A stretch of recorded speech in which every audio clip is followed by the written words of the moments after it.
हाथ की ये कंडीशन है इस समय कि कितना बचेगा कुछ नहीं बोल सकते। हाथ मतलब ये डैमेज हो चुका है। हाँ, मैंने खुद खाना से सुन रही थी। मैं तो पे सोच रही थी गैर तुम्हें आती नहीं तो साहब मेरी जिंदगी बर्बाद हो गई। मेरा कच्छु नहीं आता हाथ में। आप सुन नहीं रहे। हम बीमारी के लिए कुछ और बीमारी के लिए ले गए और हमें मिली बदले में दूसरी बीमारी। डॉक्टर साहब जो समझ रहे हम भगवान है। मैं एक दिन नहीं सुनी, डॉक्टर से रोज कहती हूँ वाले ऐसे बदमाश हैं, अपने खुद के माँ बाप होंगे तो कैसा लगेगा। जब हम और आप बीमार होते हैं तो एक आश रहती है कि डॉक्टर के पास जाएंगे और हम सही हो जाएंगे। लेकिन क्या हो अगर आप डॉक्टर के पास जाओ एक बीमारी लेकर और वो आपके हाथ में दूसरी बीमारी थमा दें और कहें कि ये मेरी वजह से नहीं, इसको इलाज तो आप कहीं और कराइए। पता नहीं कैसे हो गया। कैसा ही मामला ग्वालियर से निकल के आया है, ग्वालियर के अशोधा हॉस्पिटल से निकल के आया है। ये हॉस्पिटल ठाटीपुर पे है। हमारे साथ शैलेंद्र यादव जी हैं, ये पेशे से टीचर हैं। उनकी माता जी कुछ दिन पहले अपनी माता जी को हॉस्पिटल लेके जाते हैं, उनको सांस की दिक्कत थी। उनके साथ जो होता है वो सुनकर आपका दिल दहल जाएगा। शैलेंद्र जी हमारे साथ हैं, उनसे बात करेंगे। क्या हुआ था, कब आप हॉस्पिटल पहुंचे, क्या दिक्कत थी? 17 जनवरी को सुबह 7 बजे माता जी को अचानक सांस लेने में थोड़ी दिक्कत आई और उसके उपरांत हम 8 बजे आनंद फानल में जैसे 7:30 बजे हॉस्पिटल लेके पहुंचे तो वहां के जो स्टाफ थे उन्हें आईसीयू में एडमिट करा दिया। आईसीयू में एडमिट करने के बाद उन्होंने बोला कि थोड़ी जांच पड़ताल करने के बाद बोले कि फेफड़ों में निमोनिया हो गया है। उसके उपरांत जब इलाज चल रहा था तो शाम के उसी समय 6 बजे उसी दिन हाथ काला पड़ना चालू हुआ। हमने जब इसकी अस्पताल प्रबंधन से शिकायत की तो उन्होंने हमसे कहा कि दवाइयों का साइड इफेक्ट है, हो सकता है 1-2 दिन के बाद चीजें सुधर जाएं। लेकिन उसके ही अगले दिन और भयावह तरीके से गंभीर स्थिति होना चालू हो गई। हाथ में फुंसियां पड़ना चालू हो गई, फुंसियों के साथ साथ महक आना चालू हो गई। और फिर हमने जब शिकायत करी तो वो शिकायत गोलमोल जवाब दे रहे थे। यहां तक कोई भी जवाब, क्योंकि हम जो इलाज कर रहे थे वो अमित जैन और के अंडर में कर रहे थे, लेकिन अमित जैन चूंकि उस समय उपस्थित नहीं थे तो रघुराज शर्मा जी के नेतृत्व में काम चल रहा था। लेकिन फोन कॉल पर अटेंडेंस सारी हो रही थी, फोन कॉल पर डिटेल में बात चल रही थी। उसके बाद कुछ दिन बाद जब हमने फिर पूछा और हमारे सामने आईसीयू में आपको भी पता है कि बाहर निकाल दिया जाता है। हाँ। आईसीयू में रहने नहीं दिया जाता। वो कई तरह की बातें करने लगे कि आप बाहर जाइए और धीरे धीरे उस पर पट्टी कर देते थे जिससे हमें चीज दिखाई ना दे।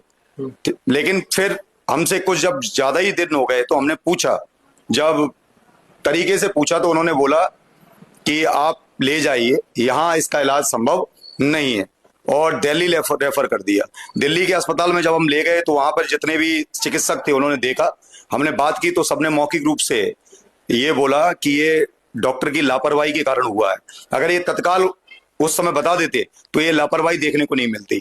आप ये बताइए कि जितने भी, मैं भी एक शिक्षक समुदाय से आता हूँ, जितना भी एक मिडिल क्लास मेरी तरह के कई लोग हैं, अपनी माता जी को या किसी को भी इलाज के दौरान अस्पताल में भगवान समझकर डॉक्टरों को विश्वास कर वहां एडमिट कराते हैं। लेकिन डॉक्टर इस समय राक्षस के तौर पर बन रहे हैं। उन्होंने किसी भी तरीके से व्यवस्थाएं करके इलाज में की लूटने का एक जरिया बना रखा है। इससे पहले भी इस अस्पताल में कई सारे केसेस हुए लेकिन आज तक किसी ने आवाज नहीं उठाई। आवाज उठाना ये जरूरी है। आज ये घटना मेरे साथ हुई है, कल हो सकता है किसी और के साथ भी ये घटना देखने को मिल सकती है। और आप भी जानते हो कि आज ग्वालियर में आजकल ये माहौल बार बार देखने को मिल रहा है कि ये स्थितियां कहीं ना कहीं किसी ना किसी हर दूसरे व्यक्ति के साथ ये देखने को मिलता है। किस तरह की लापरवाही थी, ये थोड़ा सा समझाइए। मैं जहां तक मैंने जितने भी मेरे जानकार थे उनसे मैंने पूछा, डॉक्टरों से भी सलाह ली, तो जो कैनोला लगाया था वो शायद गलत कैनोला लगाने की वजह से उसमें ईयर चली गई और जो ड्रिपिंग बोतल कंटिन्यू चलती रही तो बोतल का जो पानी था शायद बॉडी के अंदर ना जाते हुए हाथ में भर गया, जैसा आप देख रहे हैं वीडियो में। अच्छा, तो उस तरीके से हो सकता है वो लापरवाही। अगर वो तत्काल वहां पे बता देते तो शायद वो हाथ हम बचा सकते थे। हाथ की ये कंडीशन है इस समय कि कितना बचेगा कुछ नहीं बोल सकते। हाथ मतलब ये डैमेज हो चुका है। आपको किस तरीके से बताया गया यहाँ से कि अब जो है स्थिति हमारे काबू से बाहर? जब हमने हमारे जितने भी परिवारजन थे उन्होंने जब आक्रामक होकर उनसे पूछा, उन पर प्रेशर डाला, तब जाके आखिर में उन्होंने हमें कमरे में ले जाकर बड़ी मुसीबत के मशक्कतों के बाद हमें आराम से तसल्ली से बताया कि आप जिस बीमारी के इलाज के लिए आए थे वो बीमारी इलाज हमने कर दिया है। और अब लेकिन फिर भी वो ये कह रहे थे ये हाथ काला क्यों हुआ ये हमें अभी तक नहीं पता।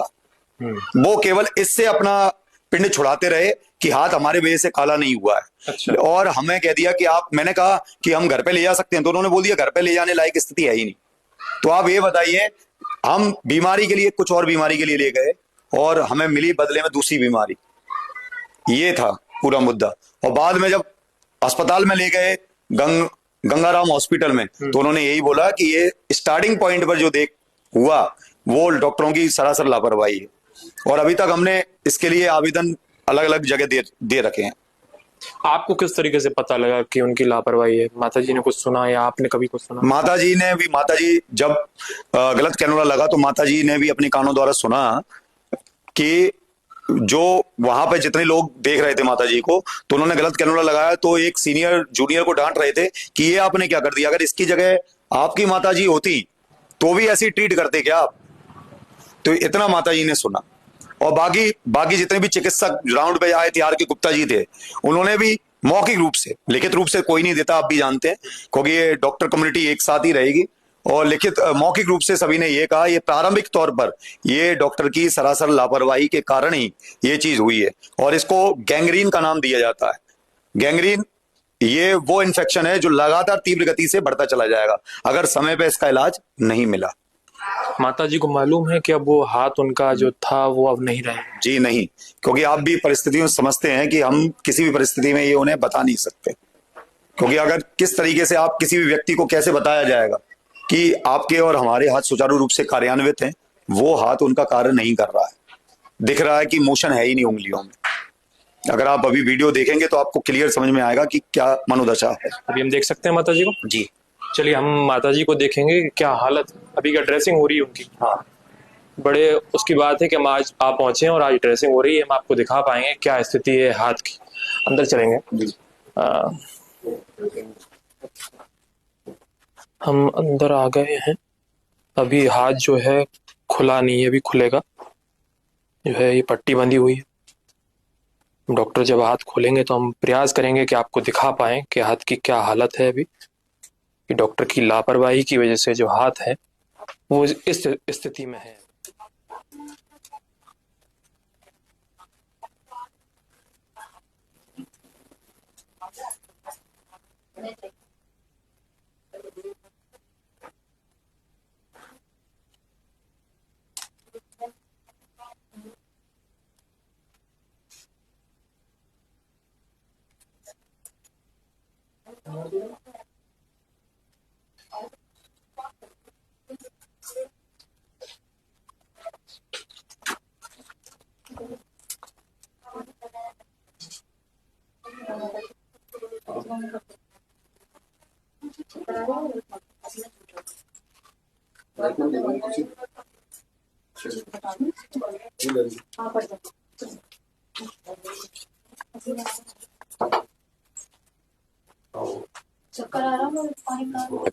माता जी ने भी सुना था, वो बोल सकती है। क्या सुना था माता जी आपने?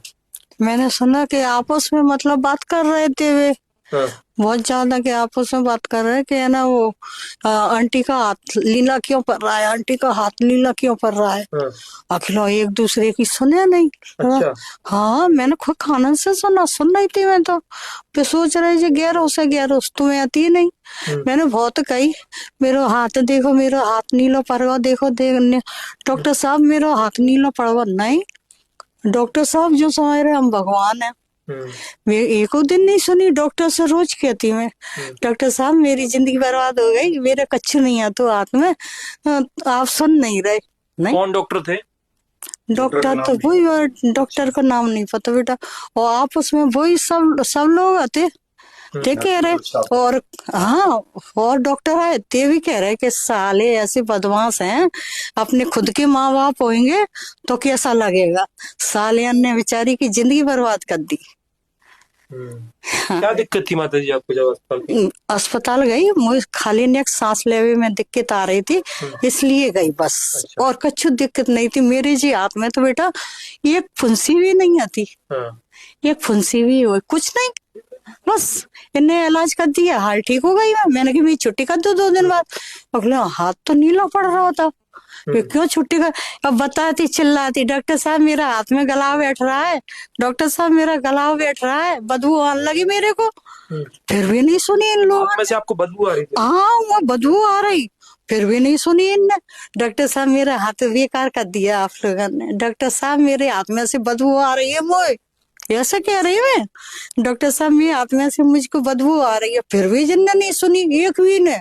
डॉक्टर साहब जो कह रहे कि हमें से कोई यही नहीं है बेटा, मेरी डॉक्टर ने ऐसी जिंदगी बर्बाद करी है बेटा, मेरा तो कछु एक फुंसियो नहीं थी। ने तो खुद कानून से सुनी है बेटा कि जिन लोगों ने एक दूसरे ने जिनने मतलब गौर नहीं किया। कितने दिन रही आप? 5 दिन। 5 तो ये आपने जो सुना, जो माता जी ने बताया हमको कि क्या हालत है, और जो बात वो कर रहे थे आपस में कि 5 दिन तक उनको वहां रखा गया और कहा गया कि कोई दिक्कत नहीं है, आप सही हो जाएंगे, आपके हाथ में कोई दिक्कत नहीं है, लेकिन उनको अपने हाथ से ही बदबू आ रही थी। ये स्थितियां हैं ग्वालियर में और ग्वालियर के अस्पतालों की। हम ठाटीपुर के अस्पताल में जाएंगे, उनसे पूछेंगे कि क्या गलती थी इस महिला की जिसके हाथ की ये दशा उन लोगों ने कर दी है। बाकी मैं सूर्य आपके साथ, आप द कलयुग देख रहे हैं। नमस्कार।